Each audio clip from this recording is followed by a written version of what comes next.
বলবো আমি ফিরে আমার বিষয় বলি শাহ কবির রহমতুল্লাহ আলাইকে যদি নিয়ে জানতে চান তাহলে আমাদের বই আছে, এই বইটা নিয়ে জানবেন। এরপরেও না বললে নয়, উনি একজন মারাত্মক মাপের একজন আল্লাহর আউলিয়া। এই দরবারে এটা যেহেতু আপনি এলাকারই মানুষ, আপনি আমার চেয়ে ভালো জানেন, আমি এলাকার না। এখানে এমন কোন মানুষ নাই, সবচেয়ে পদার্থ দিয়ে আমরা ইজ্জত সম্মান করি সবচেয়ে বেশি কাজ করার লোকের, কারণ ওরা এই দরবারটা করে ধরে রাখছে। আর শাহ কবির রহমতুল্লাহ এখনো কাজ করার লোক আইসা ওরা রোজা গোসল করায়, খেদমত করে, ওরাই সবকিছুই করে এখানে।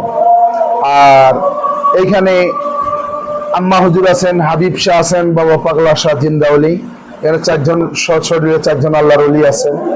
এদের ভিতরে জানতে চাইলে আমাদের কাছে একটা বই আছে, বইটা নিয়ে যাবেন, তাহলে এটা বিস্তারিত জানতে আমি নতুন লোক এখানকার।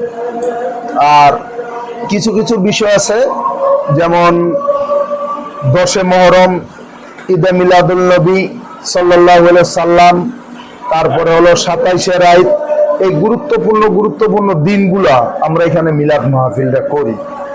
মিলাদ মাহফিল প্রত্যেক দিন বাদ মাগরিব হয়, কিন্তু আমরা ওই সময়গুলা বড় করে করি। বাৎসরিক কোন রুলস আছে নাকি? বাৎসরিক ওরস হলো পয়লা মাঘ। পয়লা মাঘ? হ্যাঁ, মাঘ মাসের 1ম তারিখে ওরস শুরু। আমাদের হলো 15, 16, 17 3 দিন ওরসটা হয়। এর ভিতরে এখানে লক্ষ লক্ষ লোক হয়। এখানে সবচেয়ে অবদান বেশি কাজ করার লোকের এই ওরসেরও।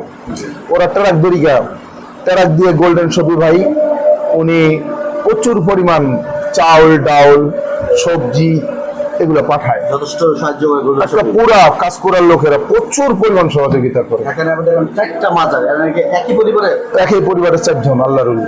শাহ কবির হলেন মুরব্বী, হাবিব শাহ হলেন বড় ছেলে, পাগলা শাহ বাবা ছোট ছেলে, আম্মা হুজুর মসজিদের ভিতরে উনার ভাই।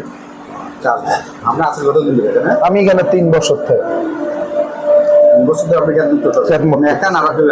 আমি আছি, শরীফ আছে, জাকির আছে, রুবেল আছে, তারপরে সুরুজ আছে, সাত্তার আছে, খাদিজা আছে, অনেকে আছে। স্টাফদের যে বেতনগুলো কারা দেয়? এটা স্টাফের বেতনগুলো আমরা স্টেজ থেকেই পাই। স্টেজের দোকান ভাড়া থেকে বেতন দেওয়ার পরে, কারেন্টের বিল দেওয়ার পরে, এটা যা স্টেজে থাকে এটা স্টেজের পরে কাজ করে।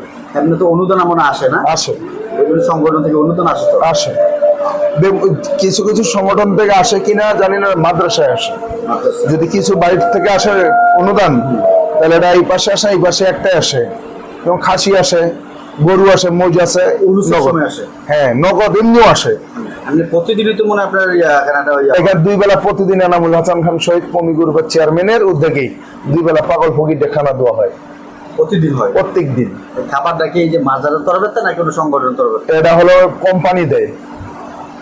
আমাদের এই এনামুল হাসান খান শহীদ কমি গ্রুপের চেয়ারম্যান, কমি গ্রুপের মালিক। জি, উনি প্রতিদিন দেয় না? প্রতিদিন 2 বেলা খানা দেয়। আচ্ছা।